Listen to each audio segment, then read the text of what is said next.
So I went back to Somalia, and I kid you not, I am the equivalent of J-Lo there. And how did you even end up being a boxer at the Olympics? So from 2016 to 2021, I funded my entire Olympic dream. It cost me £300,000. I was this close to becoming homeless. So have you like switched off from social media? If they're not anxious, it makes them develop anxiety. Boxing, model, UNICEF ambassador, doing all these things, plus also now a filmmaker, which is super cool.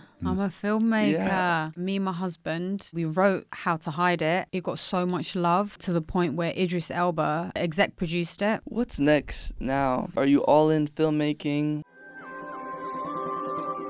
The Inspire Us podcast. Look her nice and close. All right, Ramla, thank you so much for coming on and speaking with us. Thanks for having me, guys. Yeah. It's been how many months in the works? When did I see you? When was it? Christmas. Not too long ago. It was definitely before Christmas, because Choose Love always do their pop-ups before Christmas. Yeah. And we met at the Choose Love store, right? I think it was late November or early December. Yeah. Oh, last year. Yeah. We're in the new year. Wow. But time flies by. Flies. I remember when you were like, hit us up during Ramadan. I was like, wow. Because I'm not doing literally I'm not doing anything. I competed just before Ramadan because I wanted to compete. Every year, it's just very unfortunate that my bouts, they fall just after Ramadan. So I have to train intensely during Ramadan, and I don't really get to enjoy the holy month for myself, get to be with family. Like I'll go to my mum's house and, you know, I'll be taking like some salad and some fish, and everyone's eating samosas, and I'm just so jealous. But this is the first year where I've actually truly gotten to experience Ramadan, so I'm like really grateful for that. What was I saying? Yeah, I competed just before Ramadan. And that's why I said hit me up, because I knew I wasn't going to have anything to do. And this is like, it's really nice to just get out of the house and do something different, because otherwise I'd just be at home time watching, literally counting down the seconds until it's iftar. So yeah, no, I'm glad I'm here. Okay. Well, that's the best thing. You do something and then you get home and it's time to eat. Oh, yeah. Well, no, after this, I have to meet a friend. So, you know what? Today worked out perfect. Okay, brilliant. So my friend was like, I want to take you out for dinner. And I said, okay, great. So I'm going to meet her at a restaurant in 6, because I think we break fast at like 5:58 today. So I can just break fast and have dinner with my friend. I haven't seen her in a while. So it just worked out perfect. Okay, brilliant. Okay, that's cool. So you get to... Yeah. All right. So you've been eating well this Ramadan then? I've been eating very well. I'm not going to lie. But actually, you know what? I've been cooking a lot, which I love, because I find like when you get loads of takeout, especially when you're fasting, because of the sodium content in takeouts, it really makes you feel dehydrated the next day, and then it makes fasting the next day super hard. So I'm cooking for myself a lot more, which is nicer. So I think this is the first Ramadan that it hasn't been like too hard.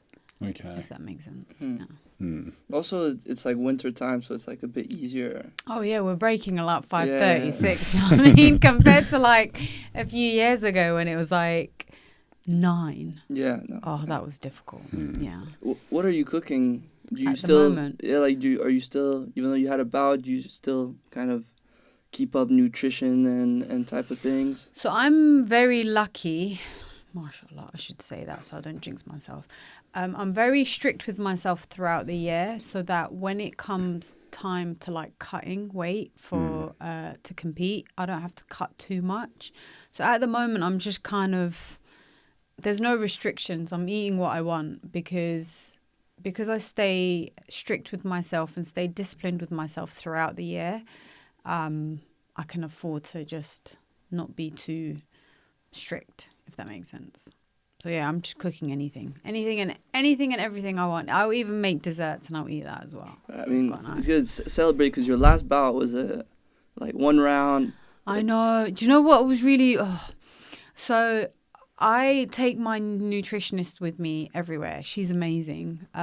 She's like this cute little Japanese woman. She follows me around. Like she'll be like, okay, so I need you to eat this at this time, and I need you, like, she monitors everything that I eat and drink. And after I weighed in, she fed me 4,000 calories. Cool. And then the day of the bout, I had another 4,000 calories. And then the fight was 1 round, and I was so annoyed that I didn't get to burn off 8,000 calories. So I was just like, I was really... But you know what? All jokes aside, I'm glad that myself and my opponent left the ring safe. That should be the main thing, the main focus of boxing.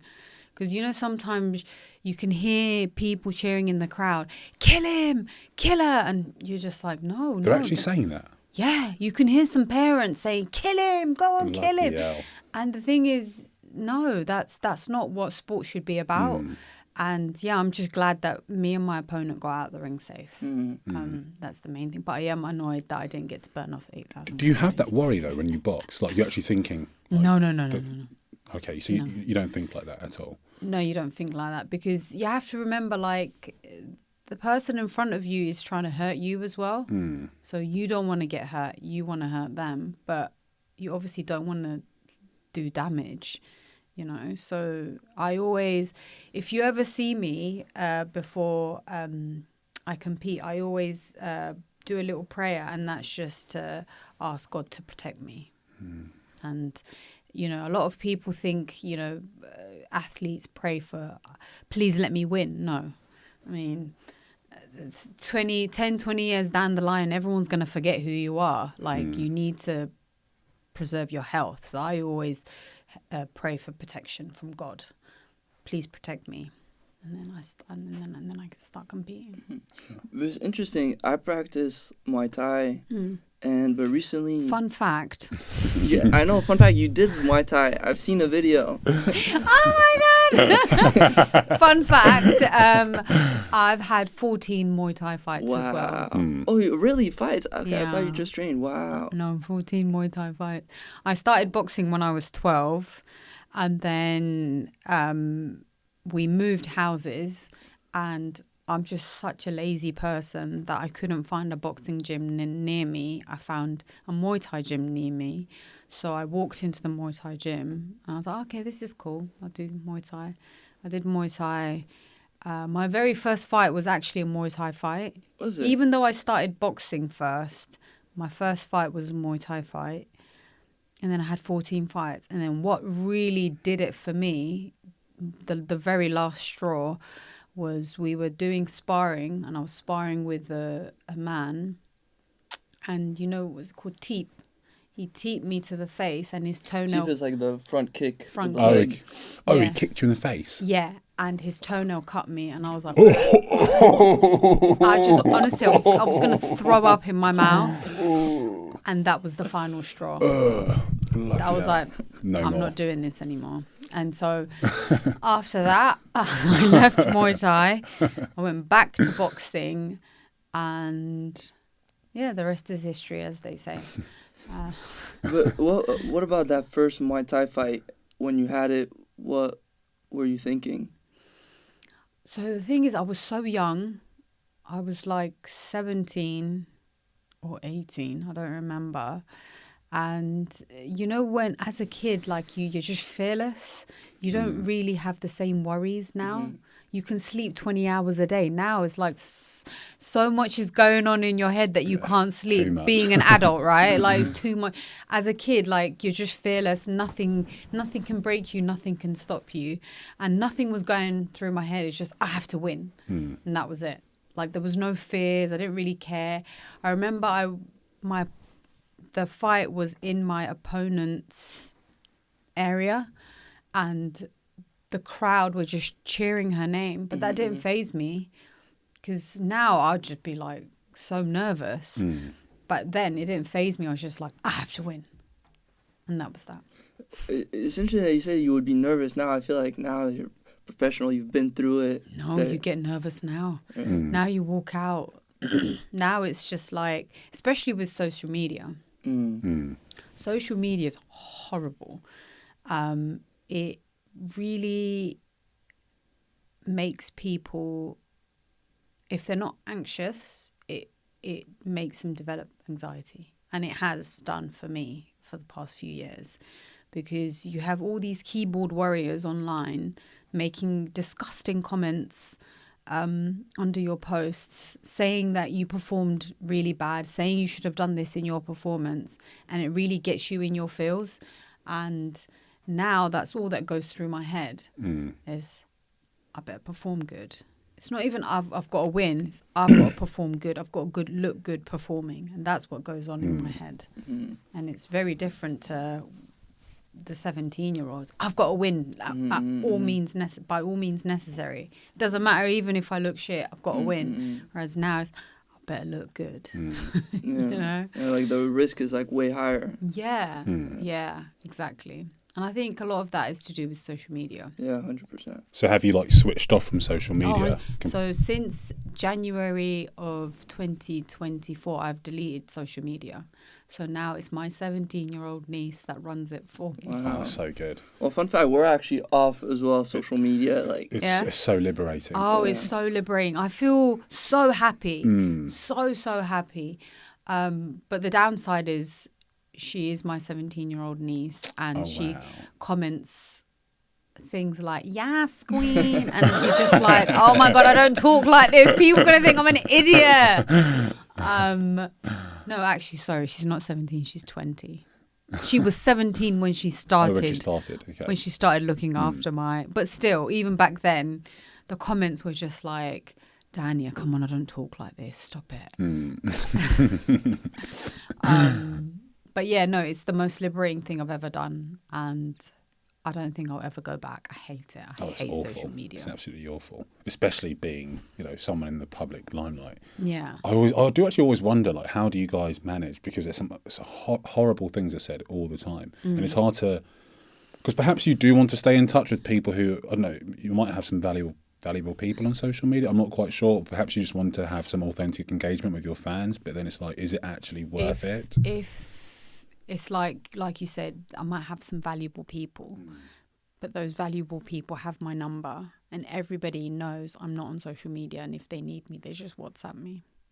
Yeah, that's the best way to go about and it. And if they're not, if they don't have my number, then they're not close enough for me to have given them my number. So like, for example, sometimes brands will contact me on Instagram, but then my niece does tell me, hey, so-and-so is blah, blah, blah. And then I'll just say, I'll put them in touch with my manager, and then it just goes from there. But if it's like a close personal friend or, family member, they have my number and they can contact me on there. It's not worth it. Yeah, that seems like the perfect setup, having someone to take care of it and filter out the information for you. Yeah. And like, she'll post, like, I'll send her pictures. Oh, I need to post this. Can you post it? And then I'll give her a caption, because I don't trust her with captions anymore. So she posts and she puts a caption, and that's cool. Good. I mean, I was just seeing there's this AI Claude bot, which kind of takes, you put it on your computer, it gives access to your computer, but it can do anything for you. Like, it's the craziest thing ever. AI is the future. Yeah, but like this. Have you invested in Nvidia yet? No. Yeah. You missed them. Oh, mate, I'm so glad I didn't. I didn't know. I invested in Nvidia a couple years ago. Oof. It's doing me pretty well at the moment. Not gonna lie, I'm better than boxing, that's for sure. So Nvidia, Apple. I feel like there's some. No, I missed the boat on Apple. But I feel like the boat's not sailed yet. Like, these companies will just keep growing. No, their share prices are crazy. Yeah, but I feel like it's just gonna keep going up. Like Tesla as well is gonna. Yeah, I know, but like you need to have bought when the share prices were like nothing, and now they're worth like so much. Yeah. So who's next on your radar? Any tips? Oh, do you know what? I don't know. There's this Instagram account about this. I need to get you her name, but she's like, Let me get you her name. Right. Apparently, she's the person that you need to follow, and just whoever shares whatever shares she buys, buy those shares. Yeah, she's the person to follow, for sure. don't listen to me. I just follow. So, I guess you said that the rest is history. Mm-hmm. Can you tell us, like, what is that story? Like, how did you start boxing? How did you become a champion? How did you even end up being a boxer at the Olympics, being the first boxer for Somalia? Like, this is a very unlikely kind I'll of... condense it. Let me condense it. So I started boxing when I was 12. I did it because I used to get bullied in school for being overweight. So my mum, she got me a gym membership and I fell in love with the sport of boxing. And then obviously I moved to Muay Thai. I had 14 Muay Thai fights, and then that unsavory incident with the teep, push kick. Went back to boxing, and within the second fight, I was competing for a national title. I didn't win, but I think I got robbed, but I didn't win.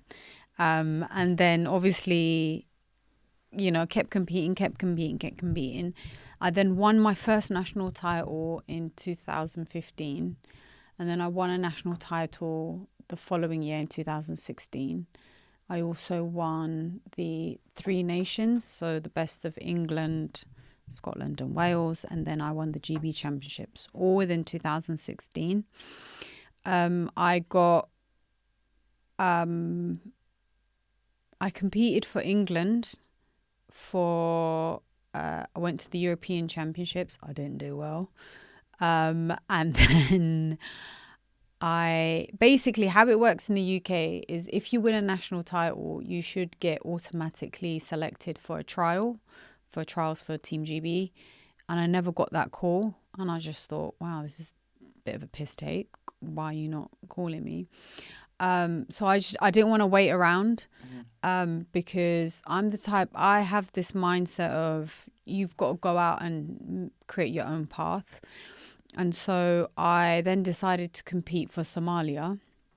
And I knew competing for Somalia would be so difficult because it's, developing country. They don't really have a lot of funding for athletes. So even though the IOC give these developing countries money, there's a lot of corruption, and the monies that the funding that is given to the national Olympic committees of these countries rarely go to the athletes. So for the Olympic cycle of from 2016 to 2021, because Tokyo was delayed by a year, Somalia was given £800,000. I know this because I researched this, to give to their athletes. They sent 2 athletes to the Olympics, me and 1 runner, and of £800,000, they gave me 2. Wow. So for the 6 years, so from 2016 to 2021, I funded my entire Olympic dream myself. And how I did it, I did a photo shoot, I got paid, I put it towards a training camp. I did a campaign, I got paid, I put it towards a competition. From 2016 to 2021, it cost me £300,000 to get myself to the Olympics. I was this close to becoming homeless. A friend of mine offered me her bed, which was great. So I did that. And I went to the Olympic qualifiers, and obviously it got cancelled because it was COVID. So how people got selected for to compete for Tokyo was through world ranking. And I was ranked top 10 in the world at the time. And that's how I got my spot to go to the Tokyo Olympics. Wow. Yeah. How was that for you, that Tokyo Olympics? It was shit, man. It Really? was so shit. It was COVID. Like, no Right. one, we couldn't interact with other countries, other athletes. We couldn't go watch other sports. We had set meal times. There was like glass dividers. We couldn't talk to anyone. We had cardboard beds because they thought, you know, whatever. We had to get COVID tested every day. And if you tested positive for COVID, you were kicked out of the Olympic Village. Like, you've been training so hard for 5 years, you accidentally catch COVID, maybe on the flight by accident. You're not showing any symptoms, and then you get booted out of... That's stress. That is stress. So nobody wanted to touch anybody. Like, nobody wanted to interact. There was all these like top athletes in the village. Like, Djokovic was there, Naomi Osaka was there. But nobody wanted to go next to them because everyone was scared. So it was like a shit experience, I'm not gonna lie. Wow. Yeah, I guess we kind of forget now. We're like 6 years. Yeah, COVID. Past, what? yeah. Right now, Yeah. looking back, you just think they literally destroyed our lives for nothing because it was a myth. I mean, it wasn't a myth. Loads of people died, and I shouldn't say that, but Overblown. it was overblown. Like, when you look at the things that were put in place and the restrictions and the strictness of it all, Yeah. looking back, we're like, what was going on? Yeah. I mean, England was okay. Like, my parents, I'm French. My parents Yeah. live in France. In France, it was even so strict. Like, you had police outside. There was a rule: 1 kilometer. You're not allowed to, like, go 1 kilometer away from your house. Oh yeah, no, we had that here as well. What was it? And a friend of mine gave me keys to his gym, and I was training at the gym, and police would come knocking on the gym to see if people were in there. Yeah, we Really? weren't allowed to. We weren't allowed to be within. You were only allowed to exercise for 30 minutes of the day. Yeah, I remember that. Yeah, it was awful. And then you just look back now and you just think, why? Why did you do Yeah. that? There's loads of funerals that happened, and a lot of people had to get buried without family members. Why? Why? Yeah. I don't. Yeah. Horrible times. Yeah.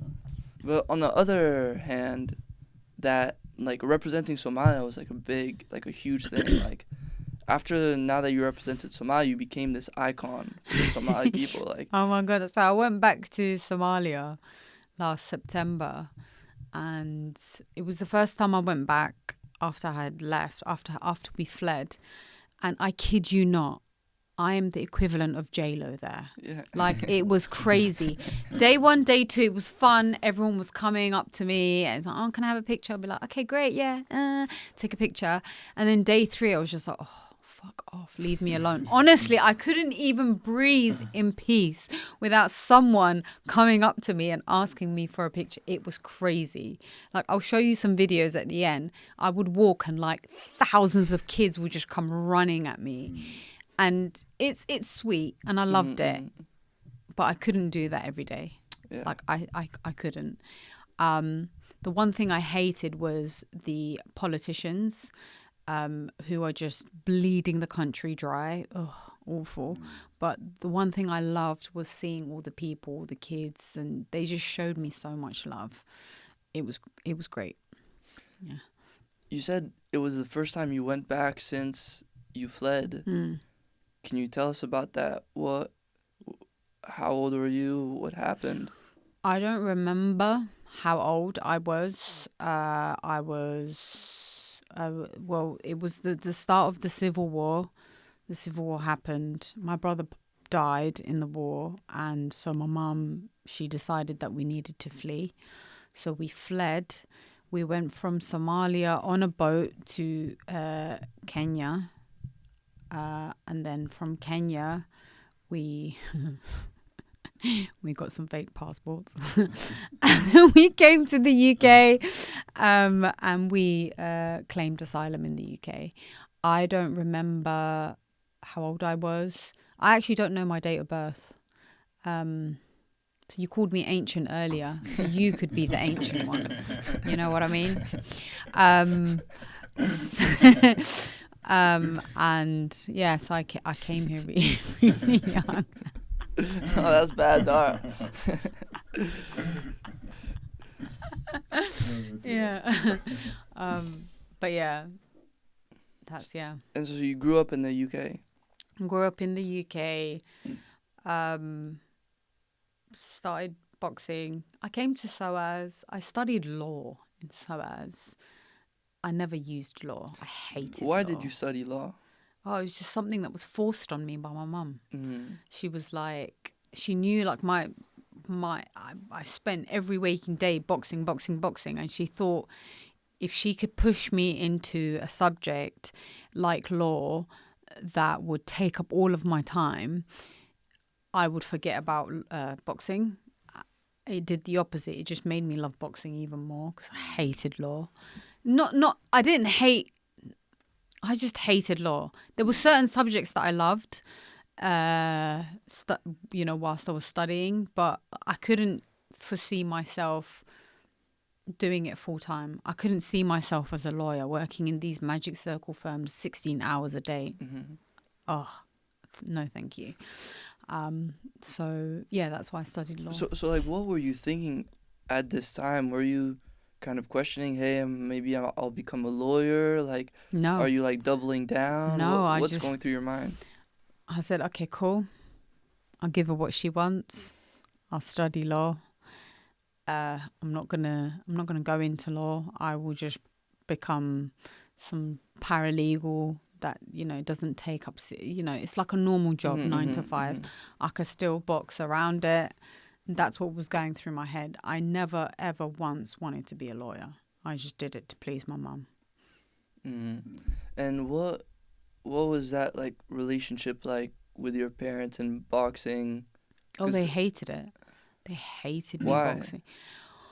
I mean, like, so I'm Muslim, and they used to say a few things. They used to say, oh, Muslim girls don't do things like this, number one. Number two, obviously my brother died in the war in Somalia, and it's like she's taking us from, danger, and I'm essentially putting myself back into danger. And as a mum, I get it. I mean, I'm not a mum, but as my mum, I could understand that all you want to do is protect your kids. And yeah, like I never, even looking back now, I never ever once resented my mum for, trying to force me to stop boxing, because she was just doing what she thought would protect me. But you know what? Now she's like one of my biggest fans. Really? She's like, when's your next competition? I'll come over. She'll make something. Can you eat this? Is this okay to eat? And so yeah, it's really cool, and it's really supportive now, which is cool.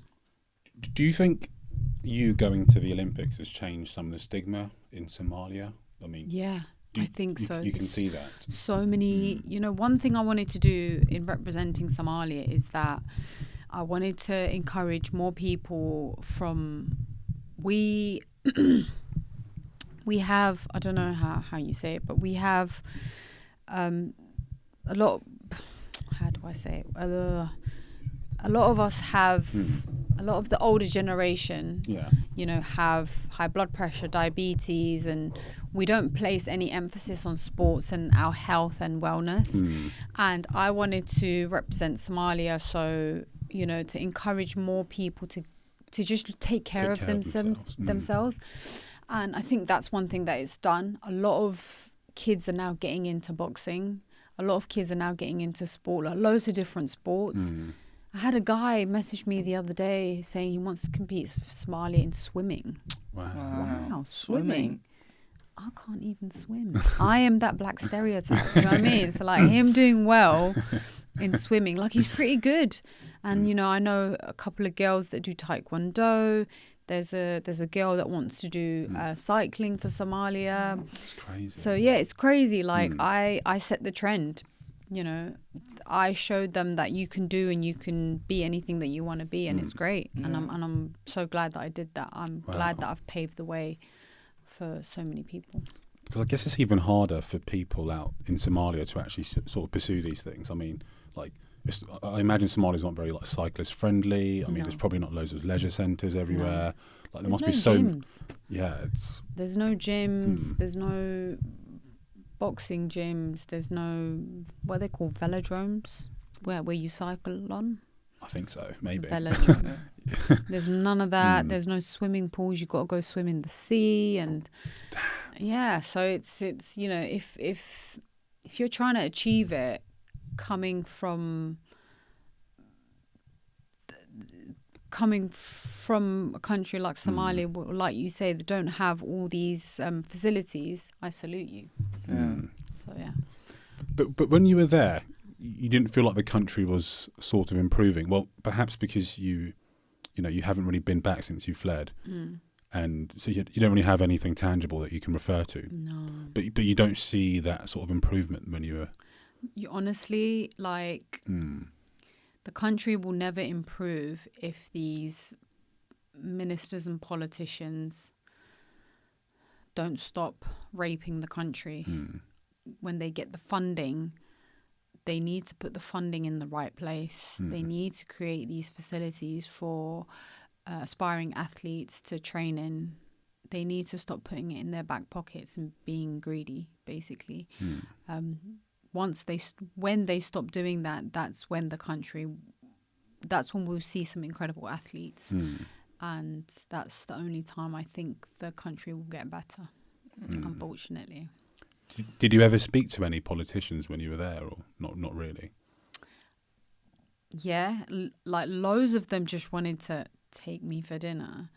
But it was all just like so they can post about it. Basically, the election's coming up. Oh, gosh. And they can post about it and, oh, look, we've got Ramla Ali's support. Vote for me. And that's kind of what it was. It was never anything to do with how can we make the country better? How can we change the country? Okay. It was not, yeah. So it felt very superficial Very superficial. None of them were being genuine or like No. interested in your story. Nope. None. Nope. Wow. Nope. Not surprising. I think the only person that was honest and genuine was probably the president. Okay. I got this, because he doesn't need anything from me, right? He's already in power. Do you know what I mean? So he gave me this Medal of Honor, the first person to have ever received it for my contributions to the country. So that was quite cool. Wow. Yeah. Crazy. So that was quite cool. But yeah, I feel like he was probably the only genuine person. Him and one other guy, I forgot his name. It's like his right-hand man. Okay. I forgot his name. But yeah. They're probably the two that seem most genuine. It's amazing you got Medal of Honor. But you said you inspired sports, but you also did it not just in any sport, like boxing, as a woman, as a Somali. That's like crazy. That's crazy, right? Yeah. I think it's just what your heart desires, right? And I fell in love with the sport of boxing age 12, and I never wanted to do anything else. But yeah, you're right. I did it, as a woman in a male-dominated sport for a country like Somalia. Funded it all myself. Put Somalia on the map. Yeah, so I've got to pat myself on the back. Yes, Crazy. No, you must be so proud. That's like remarkable. I know. Loads of people say that to me. You must be so proud. And the thing is like I never stopped to think, should I be proud? I just keep going. What's next? What's next? What's next? Does that make sense? No, but I can feel that off you though. You're sort not blasé about it, but you're like, I think you're just so used to it. You seem so accustomed to it. But from an outsider, it's like, wow, you broke barriers. You're like the first person to like do this, and especially with the backdrop of Somalia and all the sort of socio cultural factors that that all play a part as well. It's just honestly it's like remarkable. And obviously Alex went to Dadaab, and I think you were showing them pictures, weren't you, of Ramla Ali, or you signed the shirt, or what was it first again? of all, sports is like such a powerful thing. Like when you have nothing, at least sports, so like they play a lot of football there, and there's like girls there, and like it's terrible. Like I couldn't believe when they told me girls don't play sports because the boys will stone them. I was like, what? In Dadaab? In Dadaab. I was like, what? Oh, no. And because of funding cuts, they used to have like an safe area where they could play, but they don't have that anymore. But before I left, we kind of organized this kind of group meeting with some like elders and to talk about sports and the project and stuff like that. And then I was talking about your sisters club that you set up to, as inspiration, to see, hey, maybe we could do something with these girls, put a little structure, see. And I was saying, yeah, Ramla Ali Sisters Club, she is promoting boxing and doing training only for women, and the reaction, well, not from everyone, but it was like laughter. It was like, what, women boxing? And then in that moment, I realized, there is just a barrier to like cultural But things that it's you have so to funny break. that you say that, because they're laughing, women boxing, but then they know me only as a boxer. Yeah. So yeah. it's like, why is that not funny Yeah. to you? Yeah. Do you know yeah. what I mean? Yeah. Crazy. It's crazy. Why am I not a joke to you? But why are girls who want to get into sports funny to you? Like, Yeah. I don't get it. Yeah. I mean, you said like one of the things that your parents said was that, this is not something a Muslim girl does. Is that something you had to like fight? Yeah. And by the way, happy International Women's Day. That was just this just Sunday. on Sunday, yeah. Yeah. Yeah, no. I was trying to think. It's Sunday, yeah. It was on Sunday. It was cool. We did I did a sisters club iftar event for the girls, because we do it yearly, because we have loads of Muslim women that turn up. It's so cool. Like cool. they'll turn up when they're fasting, and they'll participate in sports whilst they're fasting. Wow. Crazy. So they'll do runs, they'll do boxing classes. It's great. So every year we put on this event for them. 40 girls turn up, pray together, we break fast together, we play some games. It's pretty cool. Super cool. Is that like one of your things that you are proud of, the Sisters Club, like establishing that? Is that something, because you said I've just been going, but the Sisters Club seems like an intentional thing that really meant a lot to you. It is, and I'm so glad that I did it.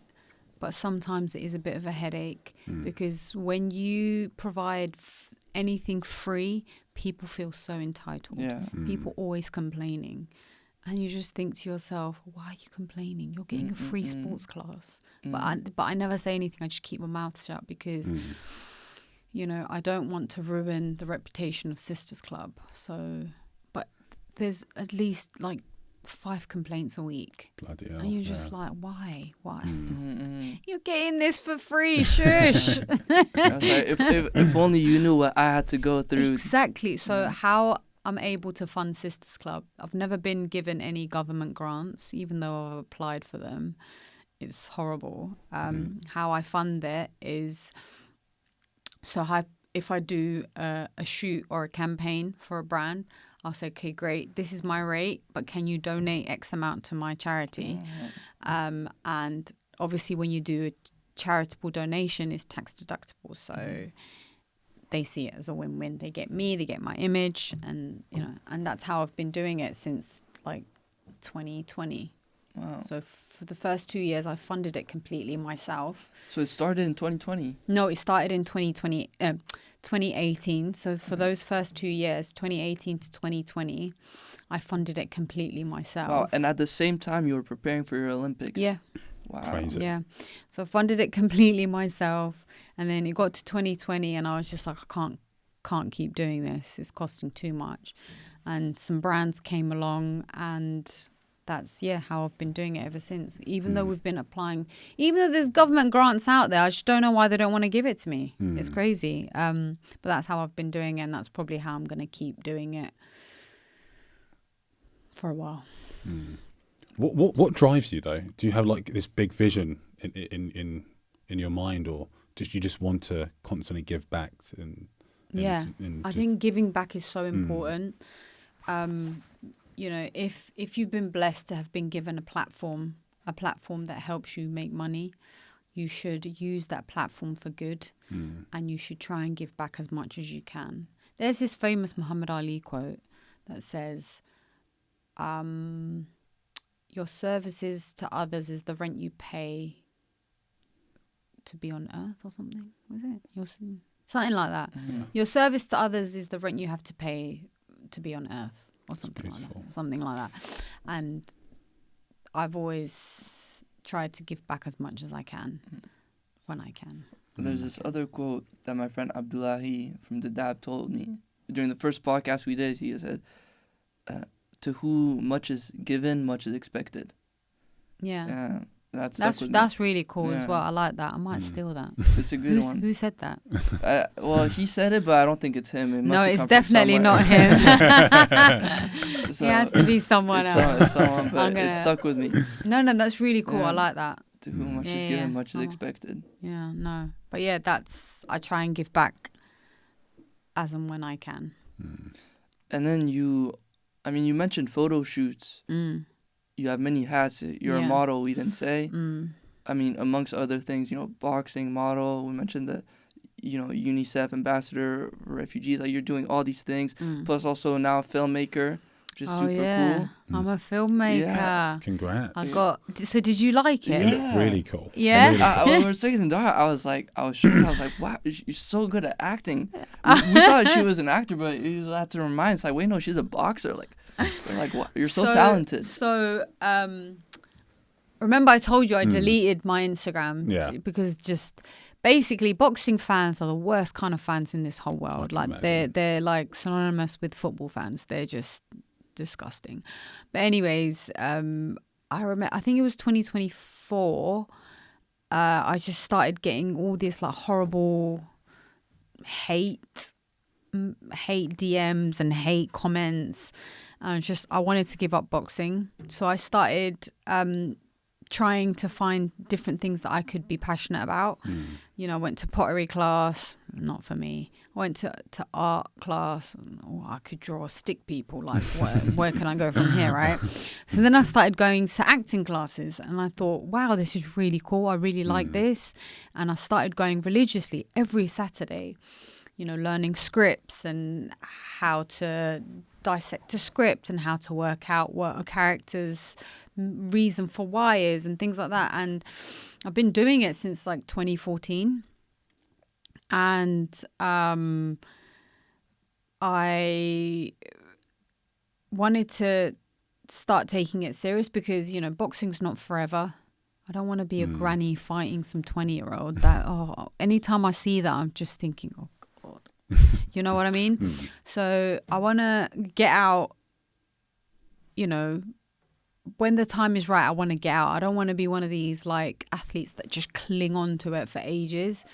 And I've started pursuing acting. I've got myself an agent to hopefully like start doing roles. But last year, me and my husband, we decided I needed to get in front of the screen.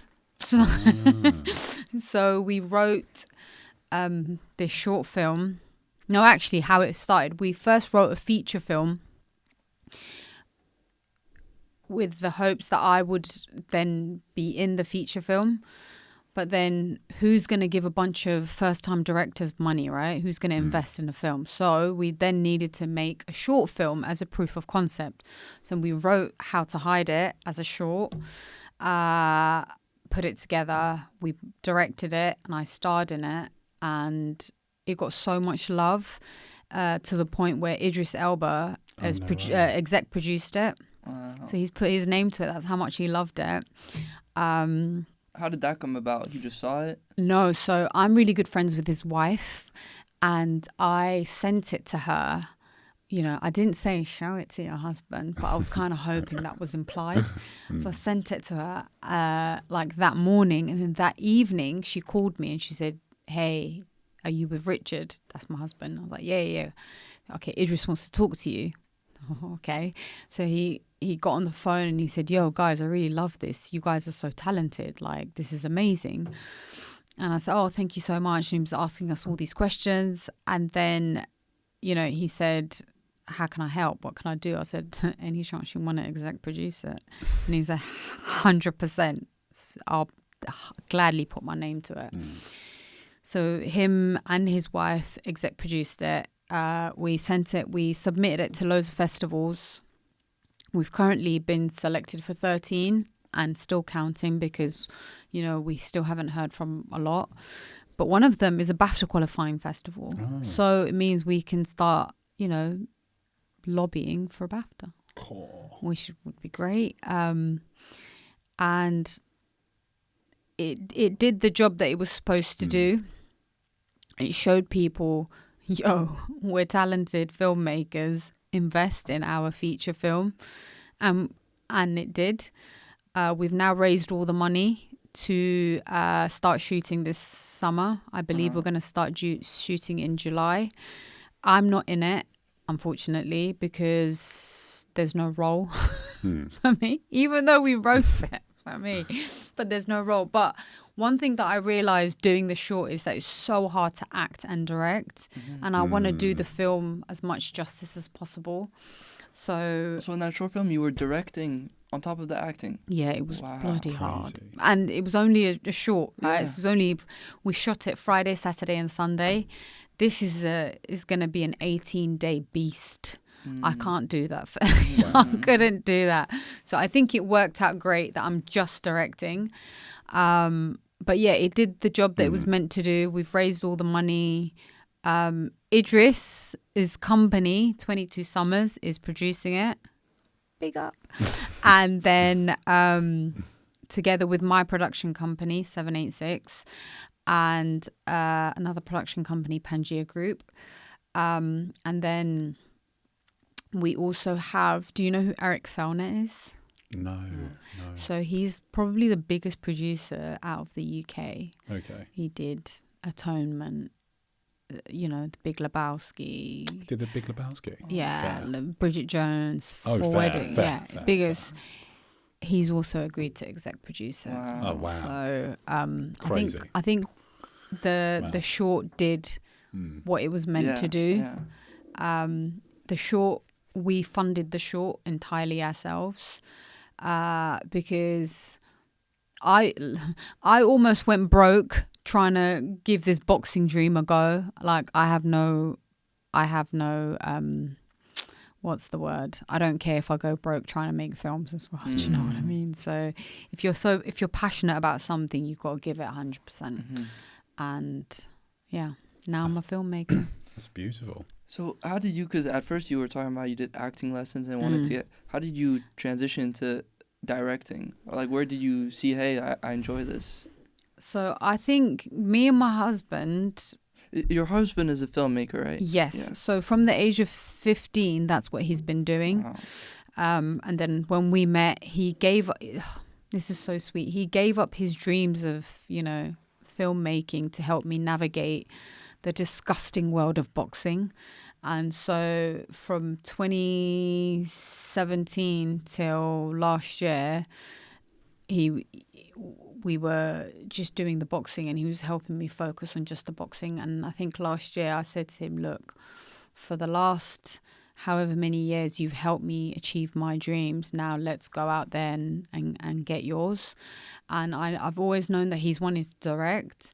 And so we wrote the feature film so he would direct. But he said to me, I only want to do it if you're doing it with me. I was like, oh, for fuck's sake. All right, then I'll do it. And so that's how it came that I was directing. But I think it's because we have such similar taste. Everything was easy. We knew what we wanted to do. We were in sync. We didn't really argue.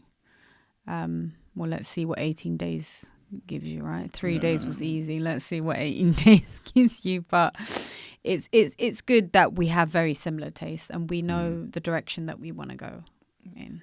Because the short was actually so good. Like, at the end, I was like, wait, it's already over. I was really invested. And then, you know what? I swear to you, I really want to turn the short into a mini-series. That would be like a 6-episode, 30-minute mini-series. I already know in my head where it's going to go.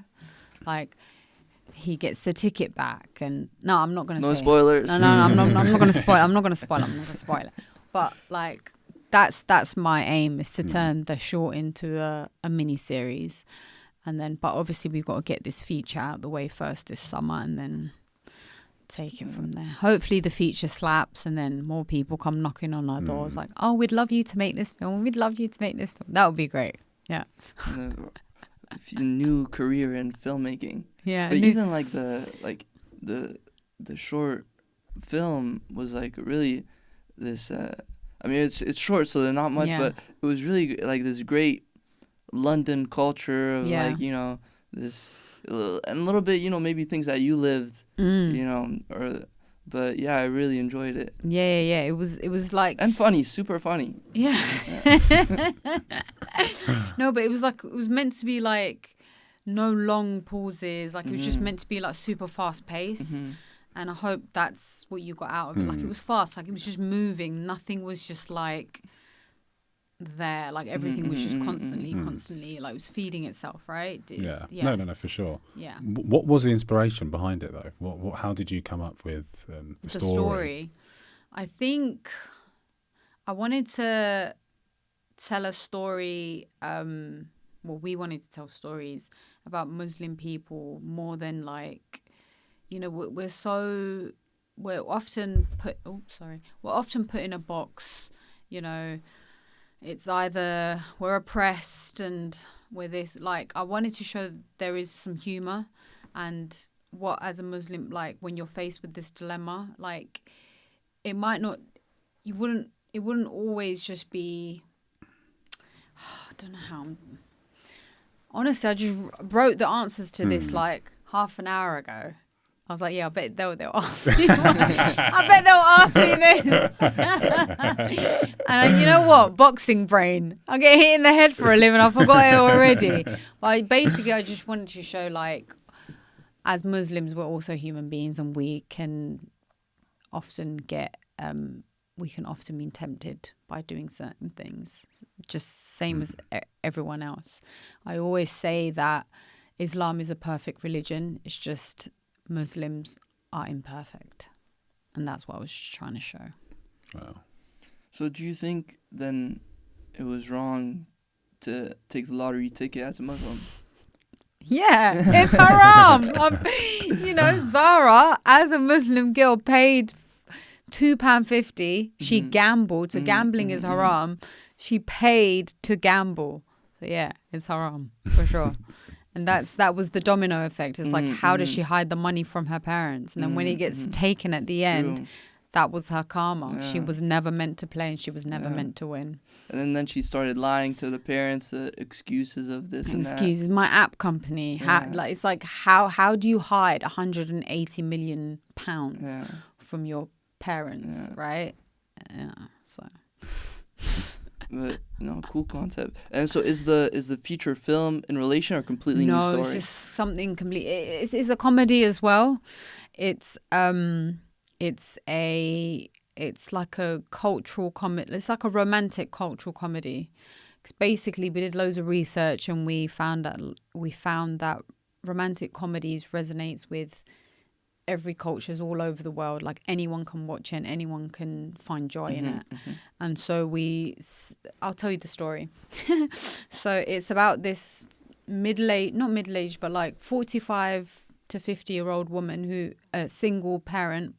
She has a daughter, and then it's set within the Somali community. And she has 3 auntie friends who it's their life mission to get their friend remarried, you know, for someone to help her raise her daughter. But within the Somali community, what's really bad is marrying a white man. What's even worse than that is marrying a Jamaican man. So at the same time that these 3 women are trying to set her up to find the perfect Somali man, she ends up falling in love with her Jamaican neighbor. So that's the comedy. Yeah, but it's really funny. It's really funny. And I can't wait for you guys to watch it. Yeah, when it comes out. I have to go to the premiere when it comes out. For sure, yeah. And then you said that it's very taboo to be with a white man. Yeah. I married a white man. How was that like? Was it? So it was very difficult at the beginning.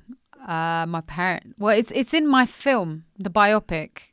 Oh, yeah. So the story about how we met. Talk about My Life as a Movie. They're making a movie about your life. Yeah, they've made the movie. Oh, they've made the movie. They've made the movie. It's going to be coming out in UK cinemas this year. Wow. It's going to have its UK premiere this year. But that was a lot. Like, that was like 7 years. What it was in 7 years? The movie? It was in production for like 7 years. Wow. Yeah, it was like crazy. Crazy. Well, COVID, like, you know, screwed everything up for like 2-3 years.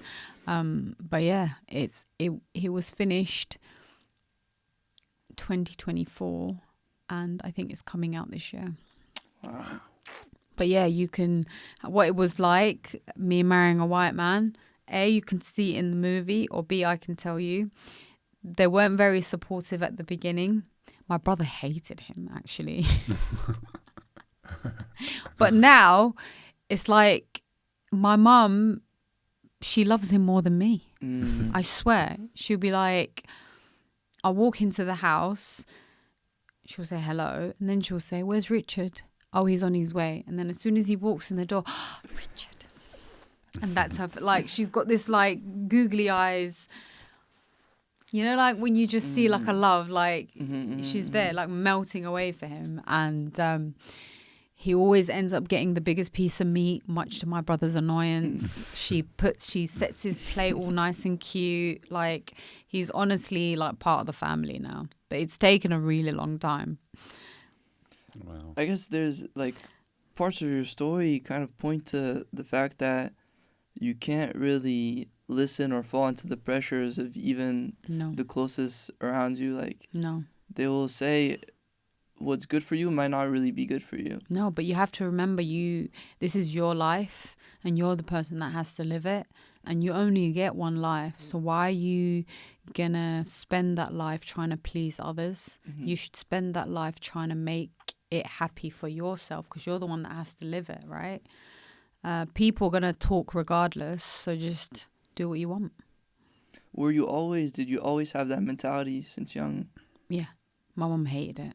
Really? My mum hated it. I did what I wanted, you know, obviously boxing. Yeah, like,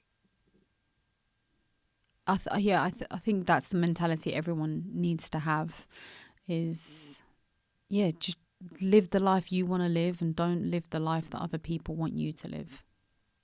Yeah. Was that hard? Like, did you ever, like, doubt yourself, or, you know, say, hey, maybe this is not me? Yeah, there's loads of times that I've doubted myself. There's loads of times that I've thought, like, why am I doing this? Why am I always arguing with my mum? Maybe I should just give in and do what she wants. Life will be easy. But then, who wants an easy life? Easy life just means that you're the same person forever. Like, you need to not have a hard life, but, like, you need to put yourself in situations where you might not feel comfortable, because that is what will get you to the next level, and that's what will make you better, right? So yeah. Yeah, it seems really crazy, especially coming from the Somali community and being the first generation. You know, like, even pressures. So many people, even, you know, we know a lot of students where first generation, and your parents make so many sacrifices, and they have so much expectations on you, you know. Exactly. They almost kind of, like, put an identity on you before you can put an identity on yourself. Yeah. There's almost, like, especially when you don't come from the West, there's almost a guilt of, like, am I being selfish and kind of not thinking about me? There's, like, the guilt, I have to take care of my family. That it's like a really hard dichotomy to balance. Yeah. But it's good that, I guess, if it comes from a good place, eventually things will, you know, people will see past that, hopefully. Yeah. I mean, I feel like within the Somali community, I'm like the trendsetter, right? Yeah. So I started competing in boxing, and as a result, now, you know, like, ages ago, my mum used to say to me, like, show me one Somali girl that boxes, or show me one Somali girl that's doing what you want to do. But like now, if a girl, because most... If a mom ever says that to a girl, now she can say Ramla Ali. Yeah, Ramla does it. Or like, if a mom says, why are you stopping uni to do this? Because not all careers now needs a university education, right? So if a mom says, why are you stopping uni to do this? And then people just Did you use stop me uni? as an no. I graduated. But like people always use me as an excuse, right? Well, Ramla was the first to do something. Look, she's made it. Like maybe I can be the first to do this. So it's I've set a trend. That's beautiful. Yeah. Do you feel like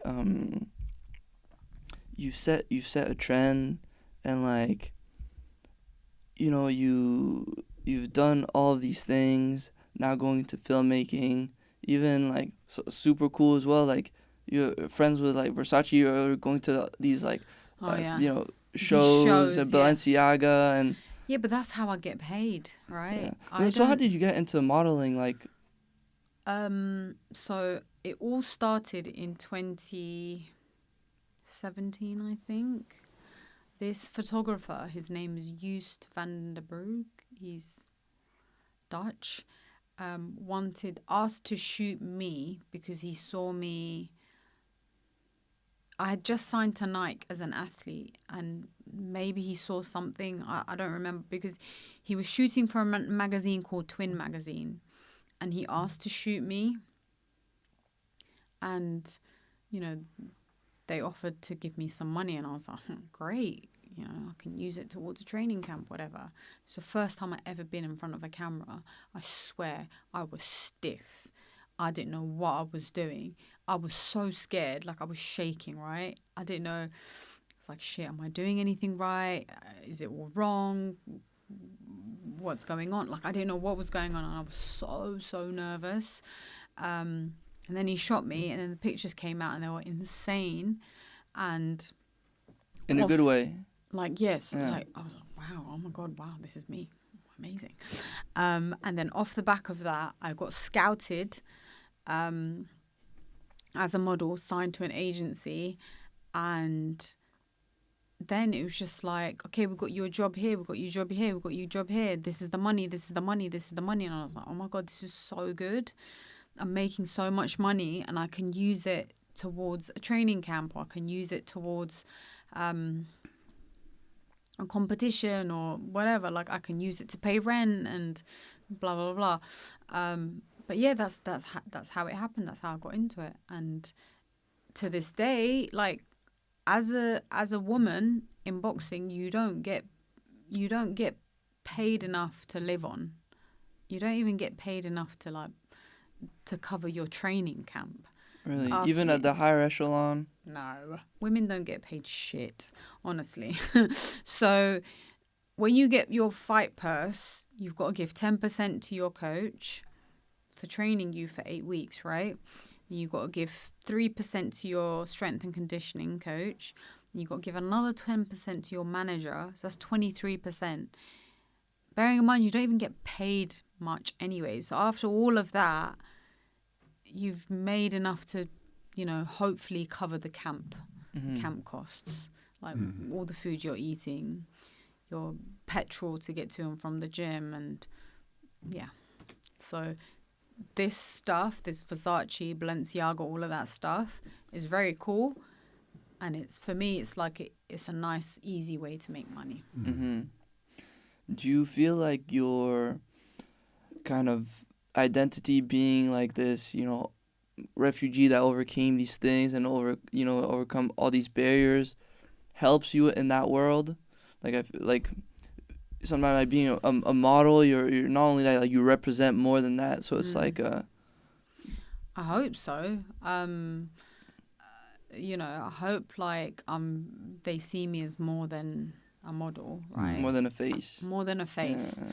But it's so strange because people in the fashion world see me, oh, she's that boxer girl. And then people in, you know, boxing are like, oh yeah, she's that model. Because they're two like super opposite worlds. So opposite. Yeah. There's so many times I've rocked up on set and I've had a black eye. Sorry guys. And it's like, so I've had 5 stitches under my eyebrows.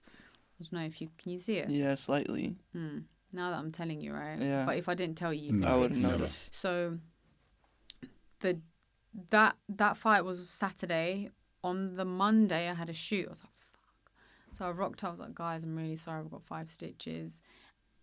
What are we gonna do? And so they just made my hair big and afro, and then it was kind of covered. So, but it's like, you've hired me. Like, you know what I do for a living. Do you know what I mean? So, yeah. You're right. It's 2 opposite worlds, but somehow they make sense for me. Yeah.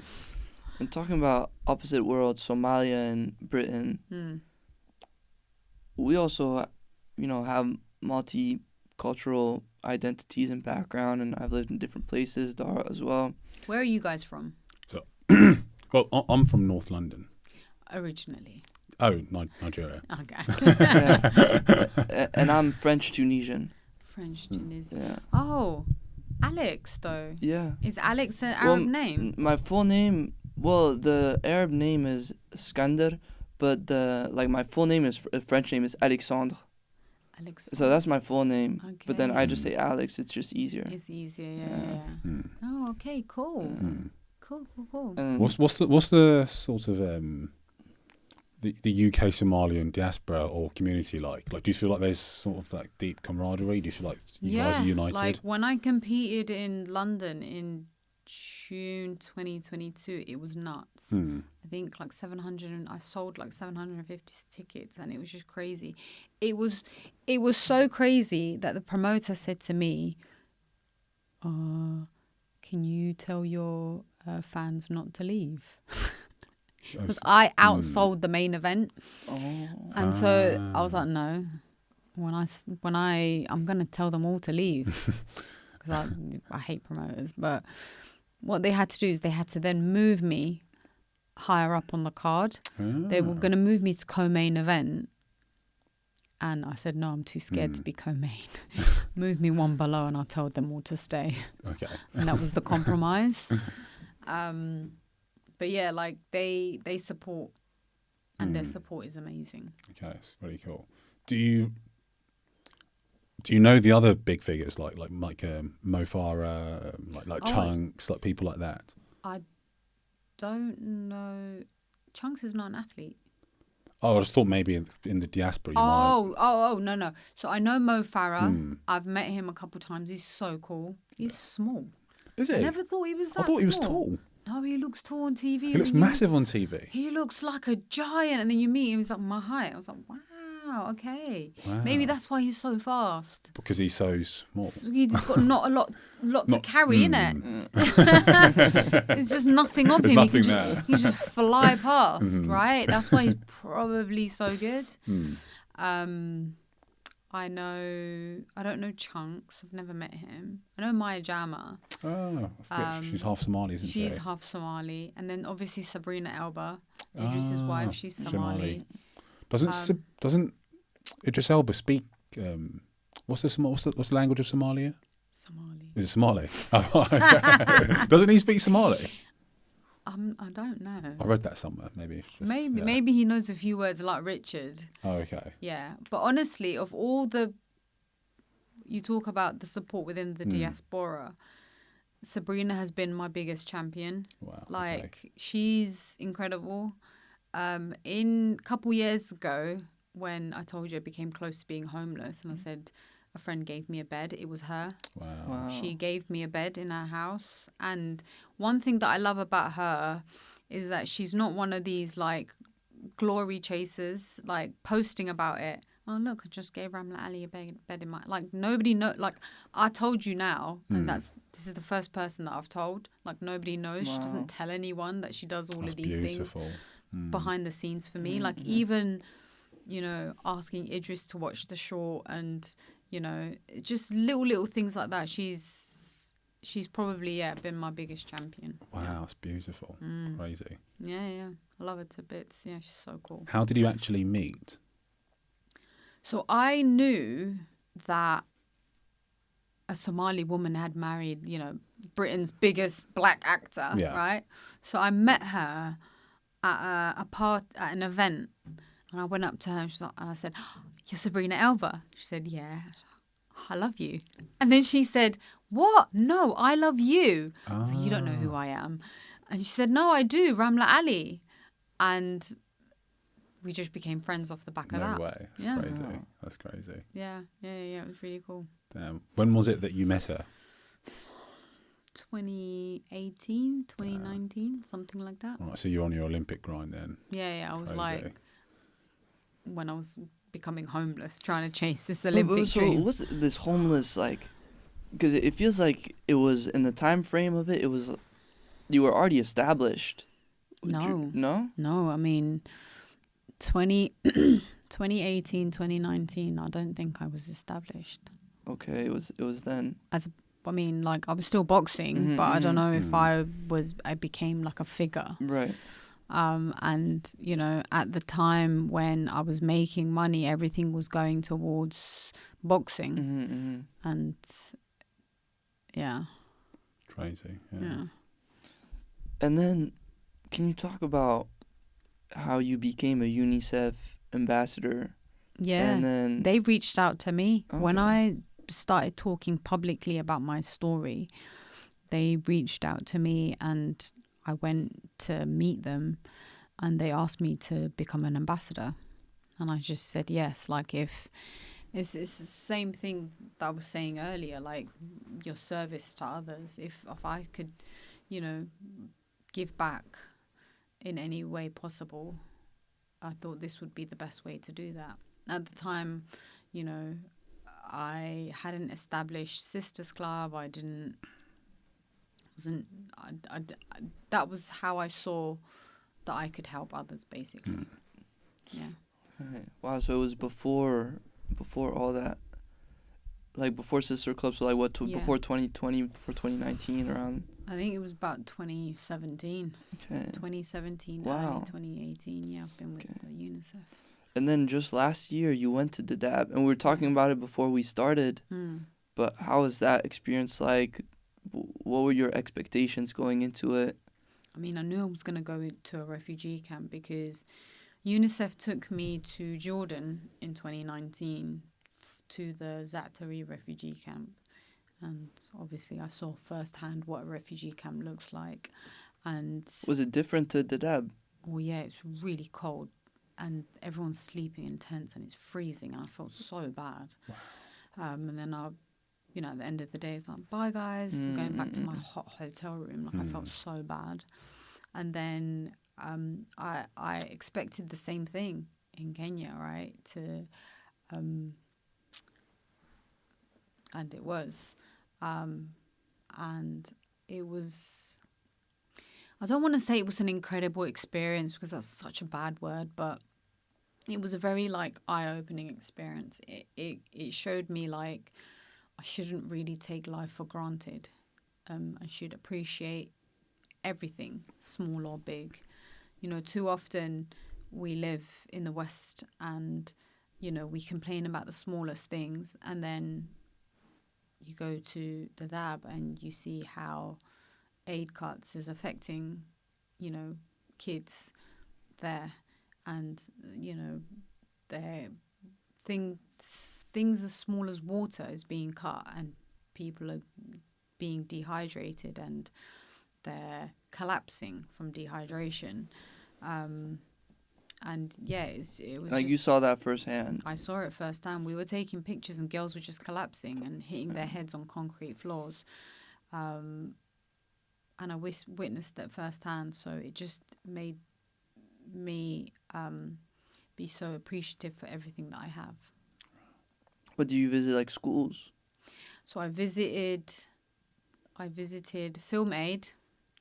I visited schools. I visited the STEM the STEM projects, Okay. science, technology, engineering, mathematics. So kids that have excelled in those subjects. We did like some chemistry. What are they called? Like experiments. What are they called? What is God with the knows. Bunsen burners and experimenting with liquids and stuff. We did that. I actually visited a program for young mothers, so like girls that have been raped, who ended up becoming pregnant like the age of 14. Some as young as 12. And it's disgusting because they're raped by the guards in these camps, and some of them were saying that raped by their uncles, and you're just like, oh. But anyways, there's this amazing program that they have where the girls are given some skills to help them create businesses for themselves. Some of them have started like hair salons or a nail salon, and they're using that business to what they make from it to feed their families. So it's quite cool. I really enjoyed that one. Yeah. That's cool. And it's good to see like the programs out of nothing they make something, and and I mean, that's terrible. Yeah, it's like as you said, like the incredible experience is not the right word. No, it's not the right word, but it's an eye-opening experience. Yeah. I think the right word is an eye-opening experience. Mm-hmm. It makes you not take anything for granted in this world, for sure. Because at the same time, like, you can know about it, but when you see it, it's like, wow, this is real. Yeah, when you like, you see all of these adverts on TV, like donate, and then you have this like really sad looking baby, like that looks malnourished, and then the next advert is, I don't know, something chocolate, Cadbury's chocolate, so you just forget all about it because all you're thinking about is that Cadbury's chocolate, right? Yeah.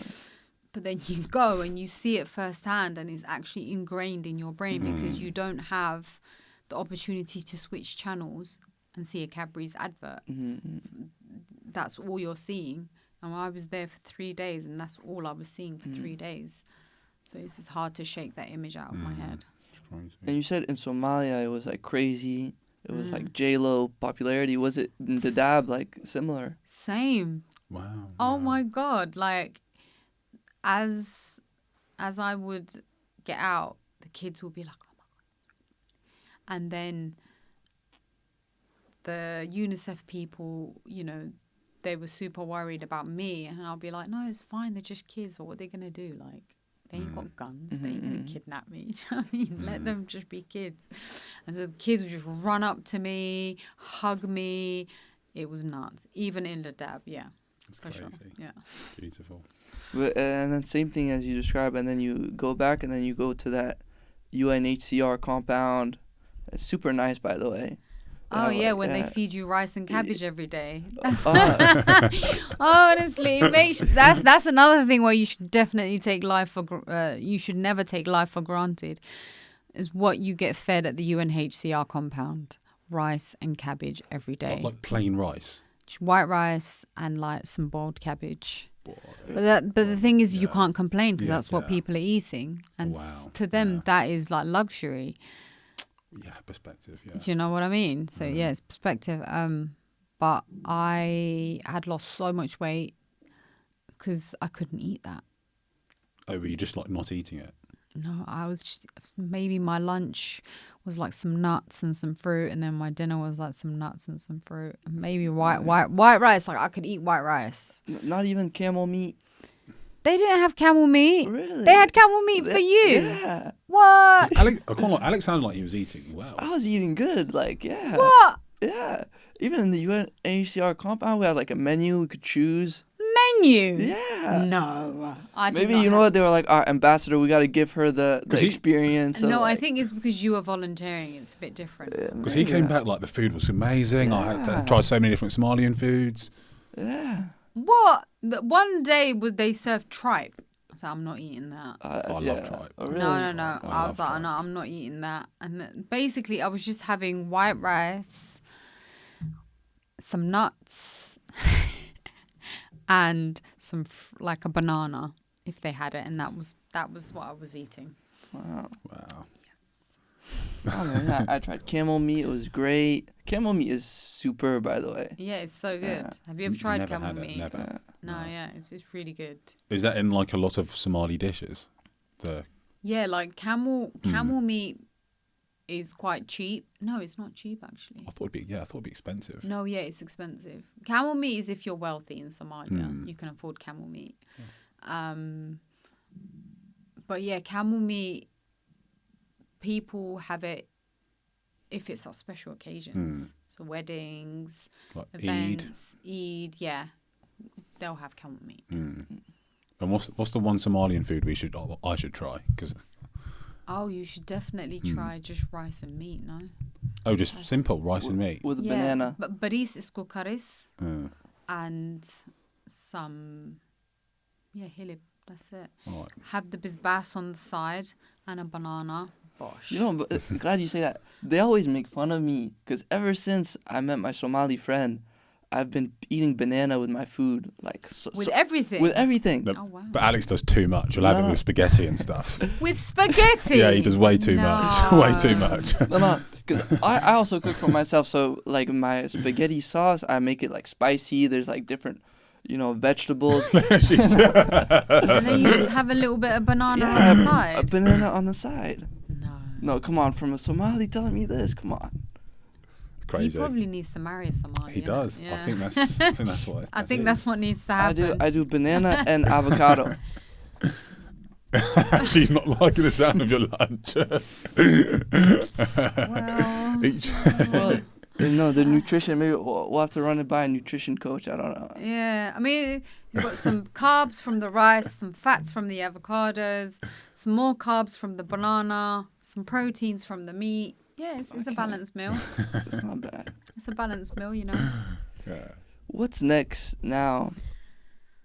Are you all in filmmaking? I'm all in. Yeah. Yeah, I'm in like Flynn. No, but like I would. So I've said this to my husband Rich, and I've said this to my agent. I said I'm obviously gonna want to compete, but if a role of a lifetime came up, screw the boxing. I'll take the role. Do you know what I mean? Because like I said, boxing's not forever. I've done everything that I can apart from win a world title. But you know what? That just wasn't written in the cards for me. But I've done everything that I can in boxing. It's now time to start the next chapter. The next chapter is films. What would be your dream role? Like, if there was one sort of film that you'd like to feature in, what would it be? Do you know what I would love? People laugh at me because I can't sing for shit, but I would love to play some sort of like troubled blues singer, who's like addicted to like Heroin. crack or alcohol, something like a troubled blues singer. That is like, because it's just so different from what I am. And I like the idea of preparing so much for something. It's like boxing. You're in camp for 8 weeks, right? And then you've got to perform at the end of it. And I like the idea of preparing so hard for something, and then at the end you've got to perform. So yeah, I think That's super cool. Yeah. That is super cool. Is that like acting? Is it difficult to act a character that's very different from you? Yeah. Does that take more preparation? Yeah, I mean, I haven't done it yet, so let's see. Would you say Because like? I feel like Zara in It's How quite- to Hide It is kind of me. Let's be honest. Yeah, kind Yeah. of. Well, it's not too far from home, I guess. Apart from the bathroom scene, it's everything that I would have done. The Would have tried bathroom to. scene was crazy. That was bonkers. That was bonkers. It's like everything I would have done. If I played the lottery, I would try and hide it from my parents. You know what I mean? And yeah, like, just the drive and just being rude to my friend. The Zara character is like, apart from obviously hitting the right tones, right notes at the right time, being in front of the camera, it is me. So it's not really too different. But it would be nice to play a character that is not me and see how I I do with it, you know? That would be quite cool. And you have in that short film sometimes you kind of look at the camera and there's these shots of the character kind of speaking directly to the audience. So it's called like breaking the fourth, breaking the fourth wall. Yeah. So because we took loads of inspiration from like Spike Lee films, and we just wanted to do something similar, and I thought it was quite cool, and a lot of people liked it, right? Yeah. How did the biopic come about? Everyone dreams, my life one day it's gonna be a movie. Do you know what? When I was when we were on set, the production designer came up to me and said, "This is crazy. People be in their 60s, 70s wishing a biopic is made about them. And look at you. You're still active in your boxing career and movies getting made about you." I never actually really thought about that until he said that. And I thought, yeah, it's quite cool, actually. How did it come about? Well, it was about 7 years ago. Me and Richard were poor. We needed some money. And he decided to pitch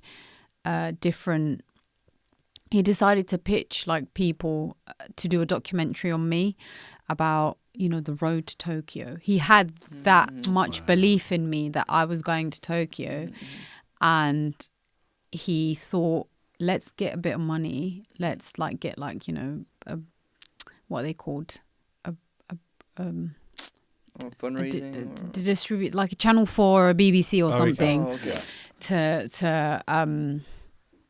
follow me. They'll give me money up front and then they'll follow me to Road to Tokyo. And like not one person wanted to do it. Everyone was like, nah. And so he thought, let me pitch it to his name is Anthony Wonka. He was a Emmy-winning, BAFTA-winning documentary filmmaker. He made the one on Ronaldo. Yeah.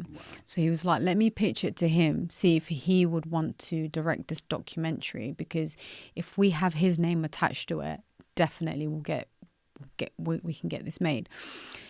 Had a meeting with Anthony. Anthony was like, well, I don't think this is a documentary. I think this is a film. This needs to be a film. And then he brought on board these two incredible producers,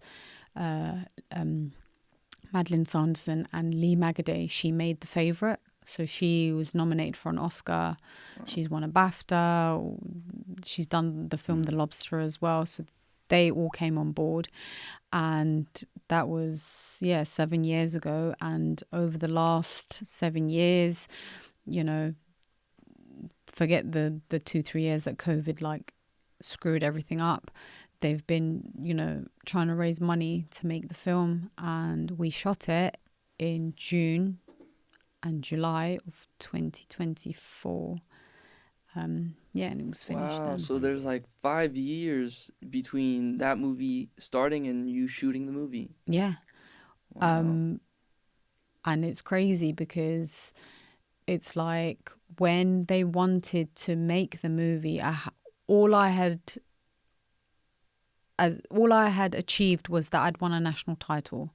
Like I didn't go to the Olympics, I wasn't doing anything international. I didn't even started competing for Somalia yet. Wow. But they thought, there's a movie in this. Yeah. We need to make a movie. So as they were writing the script, you were doing more and like, more guys, things. Add more pages. Like they couldn't. The film ended in 2018. Oh really? So it wasn't even it didn't even end in me going to the Olympics. So in the biopic, everything past 2018 isn't. Nothing's in there. I mean, they showed bits of me competing at the Olympics, like you know when you have the end credits. Yeah. They had that. They have that, but nothing else. Yeah. Do you sort of wish it had the stuff from the Olympics as well, or you're not fussed? You're just glad you have a biopic out. You know, it's quite weird in that your whole life you have to kind of choose what's important and what's not important to go into a film, right? It's strange. And I'm really glad that they gave me a lot of input. every time they'd written the script, they send it to me. I would say, I really like this, or can you please take this bit out? And yeah, it was great to be that involved, because you hear so many horror stories about people being so unhappy with how they're being portrayed in a movie about themselves, to the point where, you know, they don't even want to promote the film, and the film has some bad PR. But I'm so glad that they kept me involved throughout the whole process, because I've watched the final edit, I've seen it, and it's definitely a movie. It's definitely a good movie, and I'm not saying that because it's a movie about myself. I'm not tooting my own trumpet, but it's a really good movie, and it's definitely a movie that's worth being in cinemas. It's definitely a movie that everyone should go and watch. It talks about, you know, migrants and refugees, and especially now, currently, what's going on in Britain. It shows everyone that, you know, we're also human beings. And yeah, we don't deserve hate. So what was important for you to be in the movie? Pardon? What was important? You said you have to choose the things that are important, the things that are not important. Yeah. What was important for you? For me, for my mum, for me, it was just like whatever. But for my mum, it was the journey, how hard the journey was. That was important for my mum to be included. And I'm really glad that they fulfilled that wish of my mum. Wow. When you say the journey, what are you referring to? The journey to get to the UK. So getting on a boat, coming to the UK, my brother like passing away in the war, and yeah, all of that was important to be included for my mum, and they did it. Wow. And for the biopic, kind of a big like on the news is that you know, the person that is acting as Ramla is a famous actor that was on Top Boy. Yeah. Which is really cool. She's so cool. She's mad. In what way? In a good way. Like, she's crazy, but it just means that she's so fun to be around.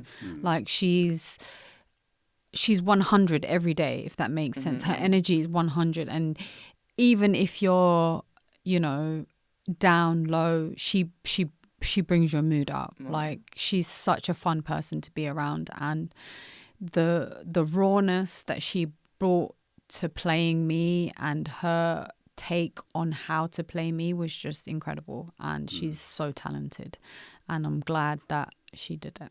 Wow. Is it a bit of a, maybe not awkward, but a weird situation? Maybe if you're not choosing who plays as you, and maybe you want to be represented in a certain kind of way, so you have to hope that it matches. I mean, the good thing is that we spent some time together, me and her. And so she just wanted to do the character justice, which I think she did. So it wasn't really awkward at all, because I think she did it justice. I think she played me really well. She's so talented, very talented. And during that time that this biopic came about, were you, because you said you were doing acting classes? No, not at the time. Not at the time. Not at the time. Oh, as in when they were filming? Yeah. Oh, okay. So, like, I mean, did being involved in that put you in that world? Like, did that play a role in you now being in this world of filmmaking? Yeah. Like, so the very first thing that I've exec produced is the film on my life, a biopic. And I've developed. So you're an executive producer. I'm an executive producer, cool. Wow. and the producer, Madeline, she used to get so annoyed with me, because like every day I'd say, you know, I take my executive producer job very seriously. But yeah, so I developed a sort of passion and a hunger for creating more stories like myself. More stories like myself need to be told, and I want to be the person that tells it. Did it have any issues, like, to get funding and all that stuff, or everyone took care of that? What, the biopic? Yeah. I don't believe so. She's such a great actress that no. I don't know. Or maybe I'm just not involved in those conversations. I don't know. But I don't believe it did. Like, why was there such a big amount of time between the start and the shooting of the film?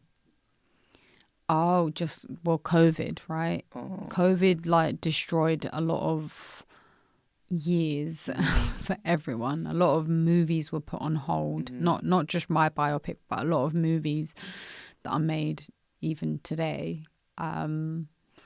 Yeah, maybe they hadn't. I don't know. But yeah, those are the kind of conversations that I probably wasn't involved in, and probably a good thing. But yeah, probably for the better. Right? Yeah, because now that I'm actually It's making my own feature, oh my God, it's headache. Absolute headache. Super cool. Super duper cool. Ramla, it's an absolute pleasure, honor. Thank you very to much. have you on the podcast, and yeah, super. I think like one year ago when we were like, because our kind of journey is very much entangled with Somalia and Dadaab in a weird way. You know, a funny story, and we haven't said this before, even the way we met or connected was through as well that friend that made us start the podcast, and since then, and then obviously we knew about you, and it's like, wouldn't it be cool one day if we get Ramla Ali on the podcast, like, and then here I am. So even for us, it's just super cool, and yeah, thank you so much. Thank you for having me. Thank you. It's been a blast. Absolute pleasure. Thank you.